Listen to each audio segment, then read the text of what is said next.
Assalamualaikum warahmatullahi wabarakatuh.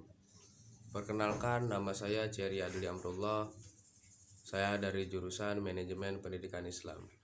Baik, di video kali ini saya ingin membahas mengenai materi dari mata kuliah Bahasa Inggris, yaitu materinya modal auxiliary.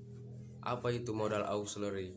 Modal auxiliary adalah kata yang ditempatkan sebelum main verb atau kata kerja utama untuk memodifikasi kata kerja utama tersebut. Fungsi dari modal auxiliary sendiri yaitu untuk mengekspresikan willingness yaitu kemauan, dan ability yaitu kemampuan, necessity yaitu kebutuhan, dan possibility yaitu kemungkinan.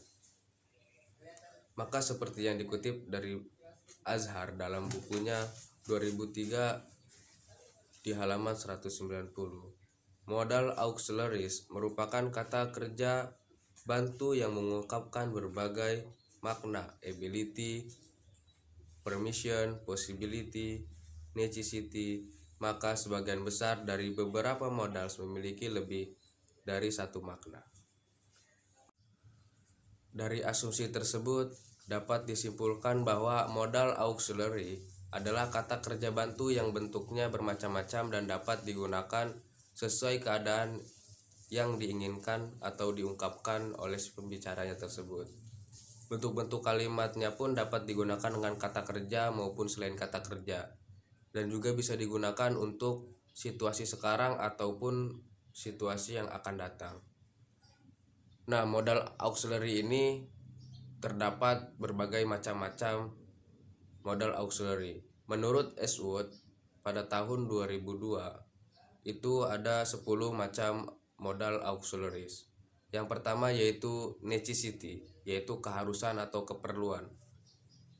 Contoh modalnya yaitu must, have, needn't, dan must.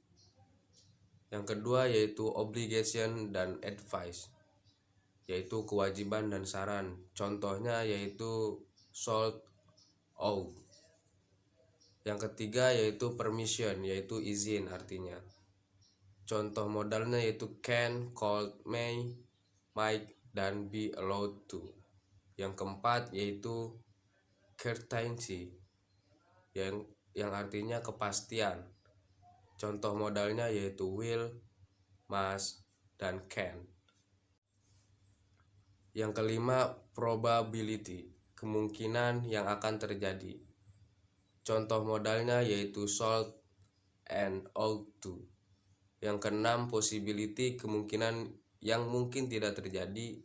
Contoh modalnya yaitu may, might, can, dan should. Yang ketujuh yaitu ability, artinya kemampuan. Contoh modalnya yaitu can, could, dan be able to. Yang kedelapan yaitu unreal situation, situasi yang tidak nyata. Contoh modalnya yaitu would. Yang kesembilan habits, yang artinya kebiasaan. Contoh modalnya yaitu will, would, dan used to. Yang kesepuluh the verb dare, contoh modalnya yaitu to challenge somebody to do something. Maka dari asumsi tersebut dapat kita simpulkan bahwa ada beberapa modal auxiliaries yang dapat kita gunakan sehari-hari ataupun yang sering kita gunakan sehari-hari, yaitu contohnya seperti may, might, can, could, must, had to, shall, should, will, would, and ought to. Tetapi dalam bahasan ini kita hanya pada fokus hanya 5 modal auxiliary saja, antara lain yaitu can, could, might, dan must. Modal memiliki beberapa penggunaan seperti berikut. Yang pertama yaitu can atau could. Itu untuk menyatakan kemampuan. Ketika kita ingin menyatakan kemampuan menggunakan kata can atau could.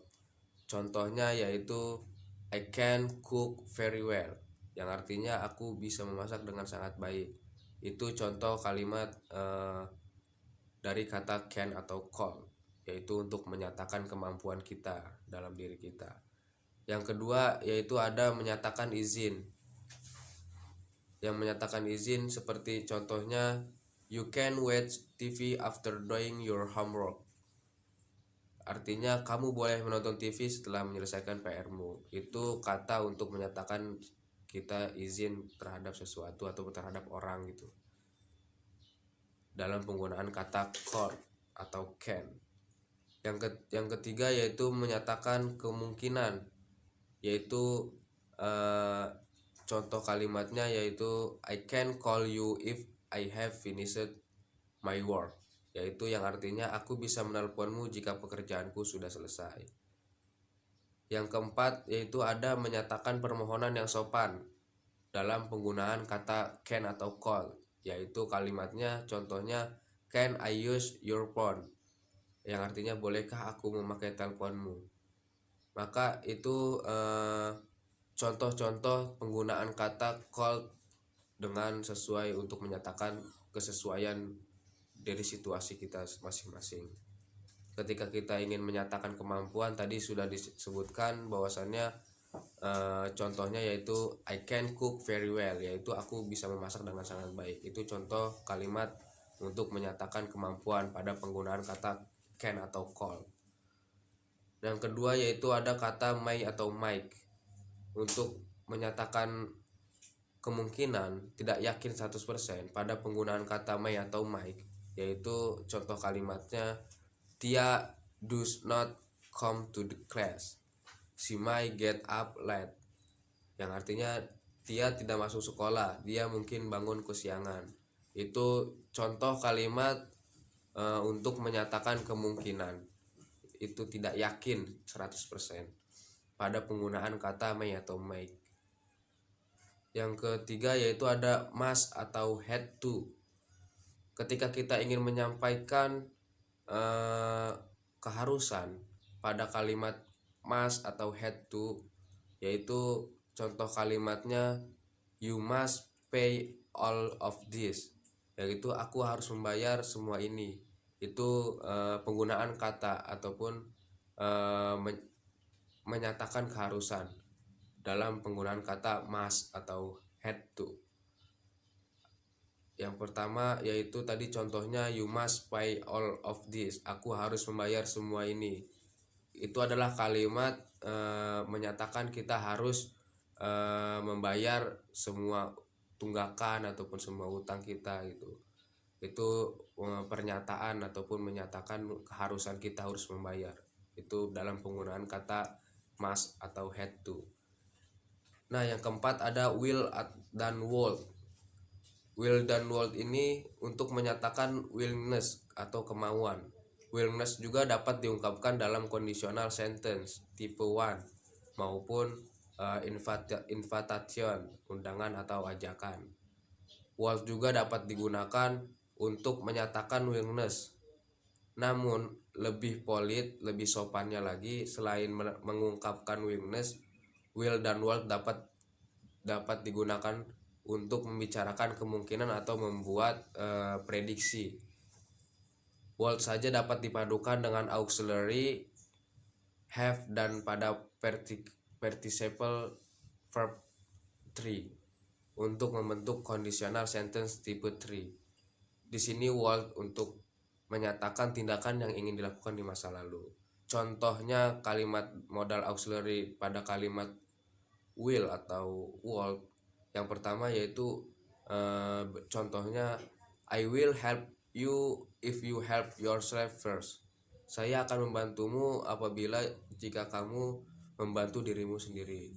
Jadi itu termasuk conditional sentence tipe 1 pada kalimat modal auxiliary pada kata will. Jadi itu contohnya.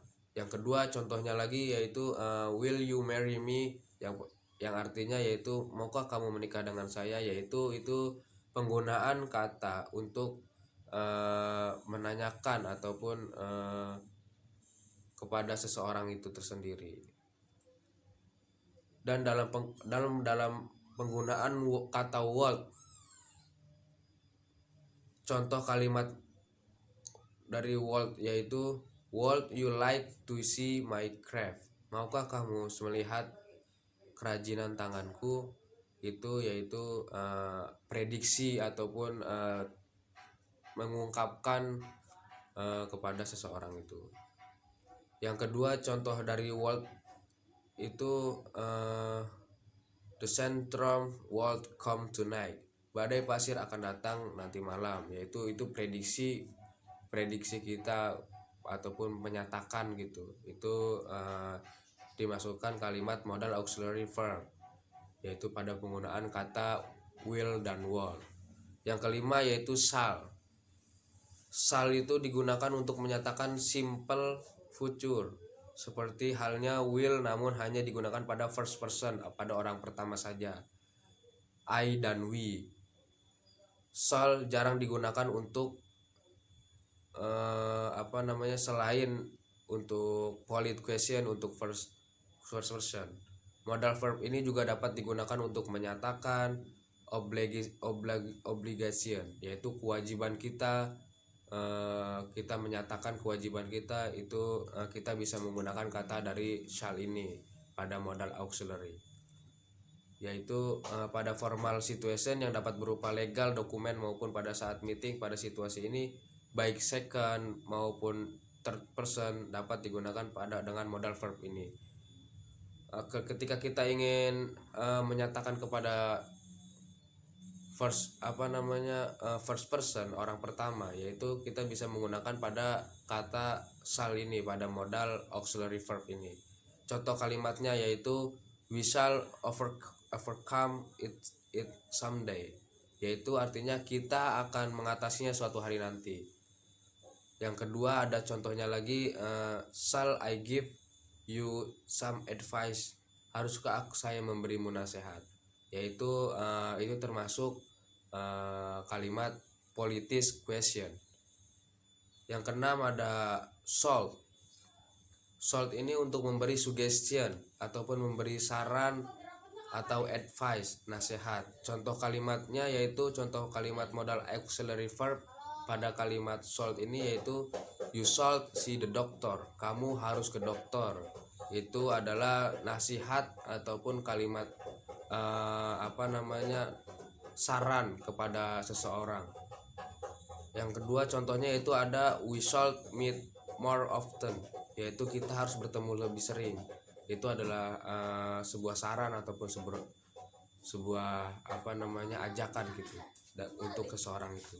Yang ketujuh ada ought to. Ought to digunakan untuk menyatakan apa yang benar atau tepat. Contoh kalimatnya yaitu I ought to wear high quality running shoes. Saya harus menggunakan sepatu ini berkualitas tinggi. Saya harus menggunakan sepatu lari berkualitas tinggi. Itu contoh salah satu